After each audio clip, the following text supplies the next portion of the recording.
Olá, sejam bem-vindos a mais uma aula da disciplina de controladoria. E a aula de hoje será a parte 2, né, do assunto Sistema de Informações. Na aula anterior, nós relatamos a respeito do modelo de decisão, né, porque o sistema de informação ele é composto aí por 3 modelos, né, intrínsecos.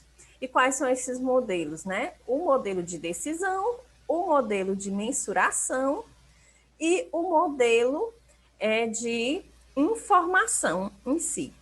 Então, na aula anterior, nós enfatizamos o modelo de decisão, né, os elementos que fazem parte da decisão, e hoje nós vamos falar sobre os demais modelos. Então, o modelo de mensuração, ele pode ser conceituado aí como sendo um instrumento, né, utilizado pelo próprio sistema de informações para determinar como os dados serão medidos, de modo a gerar informações úteis. Quando eu falo em mensurar, estou falando o quê? Em medir. Então, isso quer dizer que nós vamos medir esses dados e transformá-los em informações que serão úteis ao processo de tomada de decisão. Então, esse instrumento, né, do modelo, que é o modelo de mensuração, ele vai servir exatamente para isso, né? Para determinar como os dados que estão ali vão ser transformados em informações que sejam necessárias ao processo de gestão, né, e ao processo de decisão, tanto da empresa como um todo, como em cada uma das áreas dessa empresa. Os principais elementos, componentes do modelo de mensuração, são os conceitos de avaliação, ou seja, como nós vamos mensurar os conceitos desse sistema de informação. Quais são esses conceitos que vão ser utilizados, que vão ser mensurados? Aí nós temos, por exemplo, custo histórico, né, custo de aquisição, custo de reposição de um produto, preço de venda. Todos esses itens são considerados aí os conceitos que vão ser avaliados nesse sistema, nesse modelo de mensuração.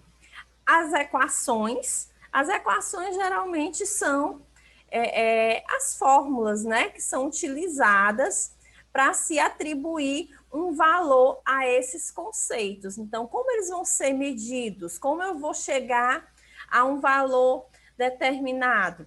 Nós sabemos que as medidas, né, de valores, na grande maioria das vezes, são através do valor monetário mesmo, né?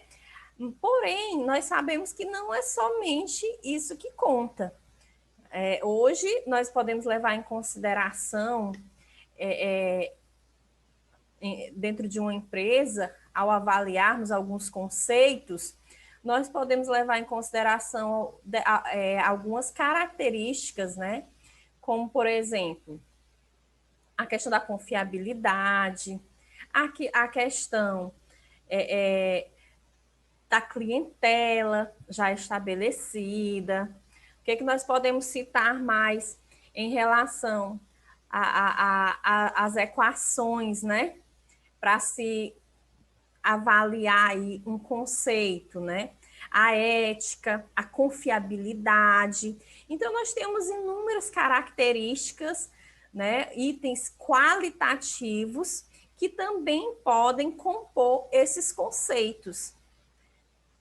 Outro elemento que faz parte aí do modelo de mensuração é a ficha padrão, certo? O que é a ficha padrão? É uma ficha básica, né, que vão ser colocados ali os dados, né? Então, nessa ficha padrão, você precisa dos itens, você precisa do valor e precisa de um preço padrão, que é o resultado da multiplicação, que vai ser realizada entre o item e o valor. Por exemplo, em uma fábrica, onde são coletados os dados ali durante o processo de produção, essa ficha vai conter cada item produzido, né, a quantidade desses itens, o quanto custou cada um desses itens na produção, por unidade, né? E depois nós multiplicamos, por exemplo, se eu tenho um produto X, e esse produto X foram equivalem a 10 produtos, né? Então, eu tenho um custo unitário para esse produto, e aí, ao final, eu vou ter um preço padrão, por quê? Vai ser a multiplicação, um custo padrão nesse caso, né? Porque vai ser o resultado dessa multiplicação. 10 itens vezes o seu custo unitário. Então, eu vou ter o custo padrão desse item.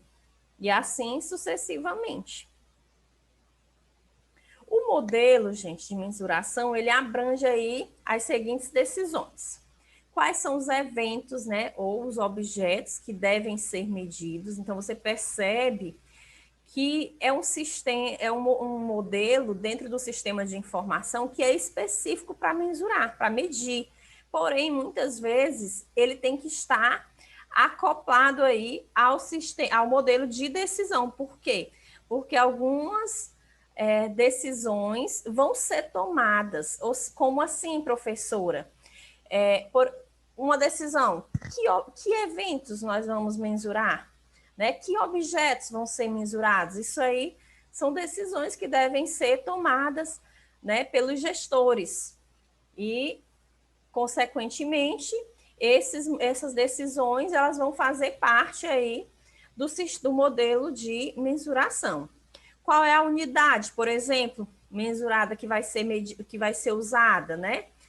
Quais são os padrões, quais são as escalas a serem usadas nessa mensuração? Então, os parâmetros para a solução das questões supra, né, essas questões citadas, como eventos, unidades de medida, padrões ou escalas, elas são determinadas aí por meio do modelo de decisão, intrínseco ao modelo de mensuração. Então, eles vão estar aí juntos no momento de transformar os dados em informações, né? Nesse processo, na verdade, né, de transformação de dados em informações. Então, decisões são tomadas, a partir das decisões que são tomadas, objetos ou eventos são medidos, são mensurados, a partir daí gera-se a informação. E por último, né, o último modelo aí que integra o sistema de informação é o próprio modelo de informação. Ou seja, as decisões já foram tomadas, os eventos já foram medidos, agora eu tenho a informação. Então, o modelo de informação é exatamente o instrumento que vai permitir aí a obtenção, o processamento, na verdade, dos dados, né? Tanto adentra esse sistema os dados, o processamento e a informação que vai ser gerada, né, através desses dados. Uma outra preocupação do modelo de informação, gente, é como essa informação vai chegar aos usuários, né? Se ela vai chegar em tempo hábil, porque vocês sabem que uma informação, para ter validade, ela tem que chegar no tempo oportuno, no tempo adequado, para atender o quê? A necessidade dos gestores, para atender a necessidade dos usuários que vão se utilizar dessa informação. Além do tempo, dessa preocupação do tempo, existe também a preocupação da interpretação, da compreensão dessa informação. Então, essa informação ela vai chegar aos usuários em tempo hábil e de maneira inteligível. Né? Inteligível é exatamente a forma, né, como essa informação vai chegar, se vai ser de forma compreensiva, se os usuários vão ter dificuldade em compreender o que ela está sendo, o que essa informação está trazendo. Então, o modelo de informação, ele busca também assegurar aí essa qualidade, né, das informações, tanto em termos de tempo como em termos de compreensão, para que, de fato, as decisões sejam tomadas pelos gestores de forma segura. Em um sistema de informação econômico e financeiro, o modelo de identificação ele deve possuir as seguintes premissas. Os eventos econômicos eles deverão ser considerados no momento de sua realização. O reconhecimento das receitas deverá ocorrer mais próximo possível da sua incorrência, né? Então, tanto os eventos devem ser identificados no momento da ocorrência, como eles devem ser reconhecidos, devem ser registrados, né, de acordo com o fato gerador, né, com a ocorrência desse evento.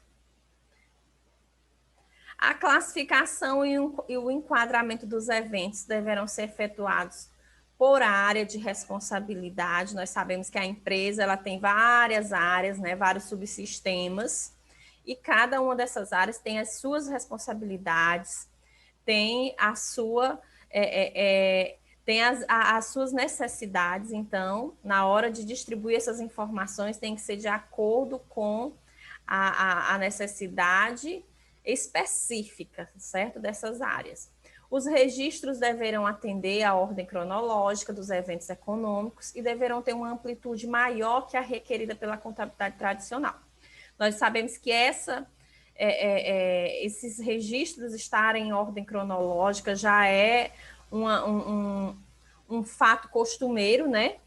Em que, para quem trabalha com a contabilidade, os registros sempre devem ser feitos respeitando essa ordem cronológica, mas nesse momento, o sistema de informação ele não só se preocupa com essa exigência por parte da contabilidade, mas principalmente pelo fato que essas informações, elas também vão atender a fins gerenciais, ou seja, elas vão ser de grande valia para o processo decisório, para todo o processo de gestão dessa empresa. Porém, gente, o sistema de informação, ele tem limitações, né? E eu vou citar aqui para vocês 3 dessas limitações que podem ocorrer dentro de qualquer empresa. A primeira limitação está relacionada às crenças dos gestores. A segunda está relacionada à quantidade de informação que muitas vezes é gerada. E a terceira está relacionada à confiabilidade das informações. Quando se trata das crenças, né, dos gestores, as decisões precipitadas, né, de implantação de sistemas computadorizados, elas levaram muitas empresas a resultados desastrosos devido a algumas premissas errôneas, ou seja, os gestores, eles muitas vezes têm crenças que podem prejudicar a atuação da informação. Essa primeira característica, quando diz os gestores necessitam constantemente de mais informações relevantes, não quer dizer que a quantidade de informação que é gerada nesse sistema de informação vai ser relevante. Tem que existir o quê? Uma seleção. Tem que se observar o que de fato vai atender aquela necessidade naquele momento. Isso sim vai ser relevante. Então, não é o que muitas vezes os gestores acreditam ser o correto. Porque tem um sistema de informação computadorizado, né, um sistema de processamento eletrônico, então tem que ser gerado em muitas e muitas informações. É uma crença errada. Né? Tem que ser gerada informações, mas informações que sejam relevantes, que vá de encontro à necessidade daqueles gestores.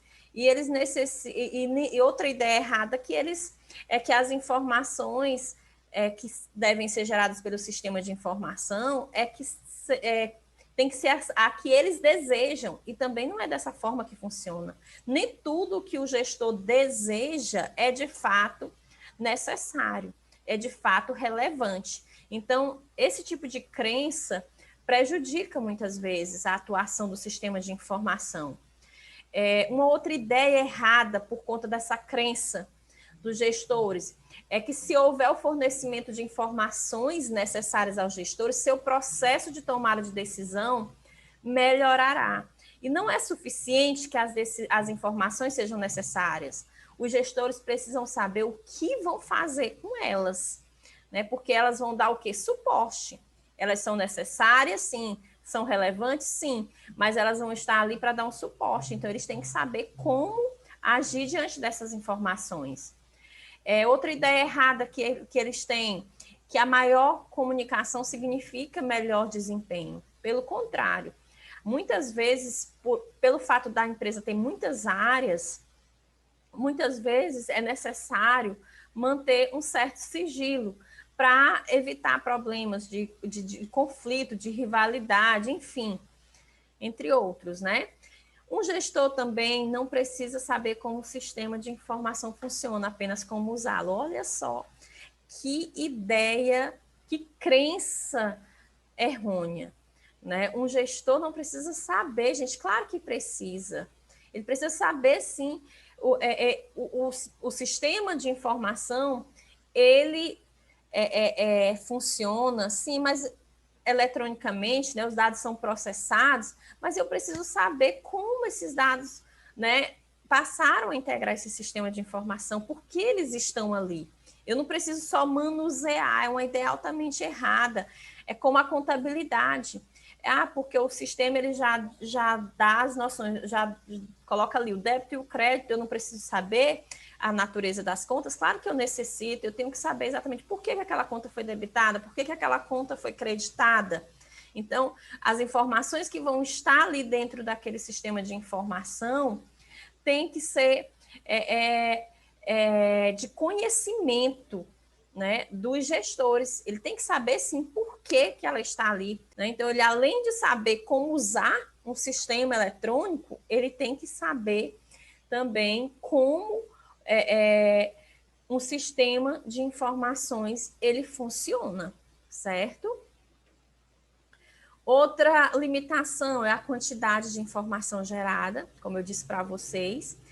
Muitas vezes essa quantidade ela pode atrapalhar, é necessário fazer aí uma seleção do que realmente é relevante, do que realmente é importante, né? Porque o excesso de informação ele pode trazer aí algumas reações, como omissão, como erro. Ou seja, é tanta informação, muitas vezes, que os gestores acabam deixando coisas importantes de lado. Acabam tomando decisões erradas porque não conseguiram realmente ter acesso a todas as informações que eram necessárias, né? Causa uma fila de espera porque muita coisa vai acumulando. Às vezes é feito aí um filtro. Rapidamente esse filtro acaba deixando o que de fato é necessário ali de lado, né? Vai apenas aleatoriamente, muitas vezes, né? Pegando o que acha que é importante. Então, isso acaba levando a uma fuga da sua tarefa, que de fato é conhecer todas as informações que vão dar suporte ao processo de decisão, ou mesmo gerando, às vezes, o uso de múltiplos canais. Tipo assim, é tanta informação que às vezes é mais fácil ir lá na internet e buscar só um pequeno resumo daquilo, e isso pode trazer sérias consequências, né? Então, o sistema de informação ele deve ser bem alimentado, porém, deve ser alimentado com informações que atendam essa necessidade dos gestores, né? Porque muitas informações elas podem ser desnecessárias naquele momento, e isso acaba atrapalhando o processo decisório, porque uma informação ela só tem valia, mais uma vez eu bato nessa tecla, se ela chegar a tempo e se ela atender à necessidade naquele momento, certo? E para a gente finalizar, em relação à confiabilidade desse sistema de informação, existem dois fatores possibilitadores, né, de interpretações errôneas por quem recebe a informação, por quem recebe a mensagem, que é o ruído e a perda, né? O ruído, gente, tem relação com as informações, né, que podem ser geradas, ou seja, eu posso receber dados de um mesmo tópico e esses dados podem ser transformados em várias informações. Por exemplo, os gestores, eles podem querer saber como está o desempenho das áreas da empresa. Então, é uma mesma necessidade, que é o desempenho. Porém, quando cada área da empresa, né, vamos lá, colocar a área de produção, a área financeira, né, enfim, cada área manda esses dados, né, vai gerar aí diferentes informações. Por quê? Porque na hora de medir, de mensurar esse desempenho por área, cada um tem uma base, né? Por exemplo, a área financeira, o desempenho dela é medido pelos resultados financeiros. A área de produção, por exemplo, o desempenho dela é medido pelos resultados operacionais. Então, você vê aí diferentes informações sendo geradas, sendo que houve apenas um tópico solicitado. Então, nós chamamos isso aí de ruído, porque tem que ter esse cuidado, né, com essa confiabilidade aí dessas informações, né, uma quantidade, né, de muitas informações aí sendo geradas diante de um único ponto pode levar aí os gestores a terem problemas no momento da decisão. Então, eles têm que saber filtrar essas informações, né? A perda, que é o segundo fator, está relacionado nesse caso já ao contrário, né? São vários tópicos sendo solicitados, várias áreas repassando dados, porém eles geram que a mesma informação. Como está sendo gerada a mesma informação, ou seja, são vários pontos sendo colocados, porém só está gerando um resultado. Então aí você vê que houve uma perda, né, das informações, certo? Então, setores diferentes repassando dados e todos estão gerando a mesma informação. E isso não contribui, né, para os gestores, ok? Então, gente, eu espero que vocês tenham compreendido, tá bom? Esse conteúdo sobre o sistema de informações. Só lembrando que esse conteúdo está lá no capítulo 4, né, do livro Controladoria, seu papel na administração de empresas, certo?